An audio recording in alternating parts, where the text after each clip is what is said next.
Ya, Asesmen. asesmen ya. Asesmen saya jelaskan sedikit. Asesmen tadi ke penilaian jadinya. Asesmen itu penilaian. Di sekarang di 2024 tidak ada lagi asesmen diagnostik ya.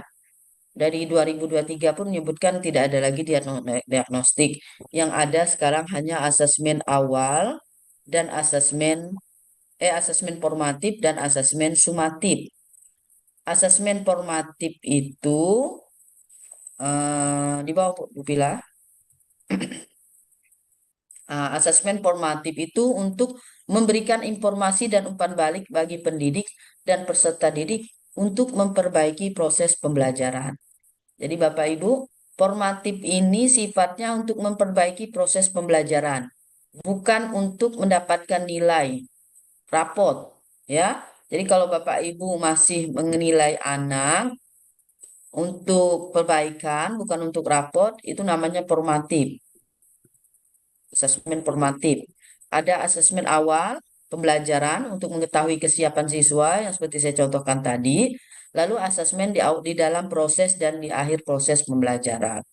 Itu juga asesmen formatif. Kata kuncinya adalah formatif itu bukan untuk nilai rapot, ya. Kalau untuk nilai rapot baru namanya sumatif. Kalau formatif bukan untuk nilai rapot, tapi untuk memperbaiki proses pembelajaran.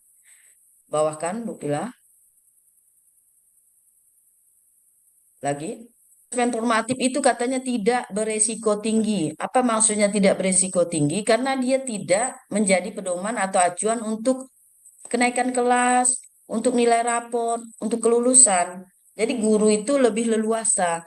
Cukup kita misalkan menilai anak seperti Bu Pila, guru agama, menilai hafalan siswa, hafalan surat pendek ya Bu Pila ya, surat kul Ya, apa Bu, Al-Ikhlas misalkan, baca surat Al-Ikhlas. Ibu Pila cukup buat asesmennya itu secara lisan, misalkan secara lisan dia membacakan kita menyimak. Berarti nilai kita itu enggak perlu kita kasih 70, 80, tapi cukup hafal, tidak hafal, atau memadai, tidak memadai. Udah. Kalau untuk formatif, ya Bu Pila ya. Jadi ya. kalau asesmen tidak berisiko tinggi itu yang informatif itu begitu. Jadi kita tidak perlu ngasih nilai angka pun tidak masalah. Yang penting kita cukup ketika hafalan berarti kan tidak pakai nilai, kita hafal, tidak hafal. Nah, itu aja kan. Tahu Bu Pila mau kasih cukup, baik, sangat baik. Nah, itu juga terserah gurunya ya, selera gurunya. Itu, lanjut lagi. Sumatif itu untuk sekali lagi memastikan ketercapaian tujuan pembelajaran. Dilakukan di akhir lingkup materi sekaligus untuk dua atau lebih tujuan pembelajaran. Jadi boleh satu atau dua langsung atau di akhir semester ya. Sumatif ini menjadi perhitungan dari kenaikan kelas atau kelulusan. Ya itu ya. Jadi asesmen sumatif itu untuk nilai rapot. Jadi kalau ada tujuan pembelajaran satu, ibu ngasih penilaian sumatif, ibu ingin merasa murid ibu ini tujuan pembelajaran satunya udah saya formatifkan berapa kali, terakhir hasil formatifnya udah bagus, besok saya mau ambil nilai lah untuk mengisi rapot saya ini, untuk penilaian rapot saya tujuan formatif, mau ada asesmen untuk tujuan pembelajaran satu. Berarti Ibu ngasih nama judulnya asesmen sumatif karena Ibu sudah ingin mengambil nilai dari asesmen hari itu. Jadi ketika Ibu sudah ngambil nilai sumatif semester satu, tujuan satu sudah diambil, tujuan 2 sudah diambil. Di akhir semester, Bapak Ibu boleh mengulang. Kalau merasa belum yakin, Bapak Ibu boleh mengulang lagi dari tujuan pembelajaran satu, tapi boleh juga di akhir semester itu Bapak Ibu hanya mengasih ulangan ke tujuan-tujuan pembelajaran yang belum Ibu Bapak ambil nilainya. Jadi misalnya tujuan pembelajaran 4 dan 5 itu yang belum. Itu saja soalnya.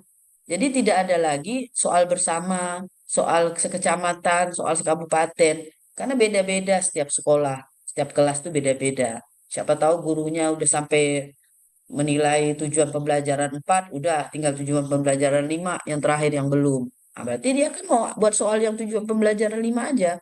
Jumlah soal juga tidak bisa lagi ditetapkan. Itu udah tergantung gurunya, kesiapan gurunya, eh, apa yang mereka lakukan di kelas. Jadi semua itu sebenarnya memudahkan guru ya, tapi tetap disinilah letak kita sebagai guru harus bertanggung jawab dengan apa yang kita lakukan kepada siswa. Asesmen-asesmen yang kita lakukan siswa itu benar-benar bersikap adil gitu, benar-benar objektif gitu kan, tidak asal-asalan. Lanjut, nanti kita kembangkan dalam segi diskusi. Lanjut saja ke pembelajaran diferensiasi.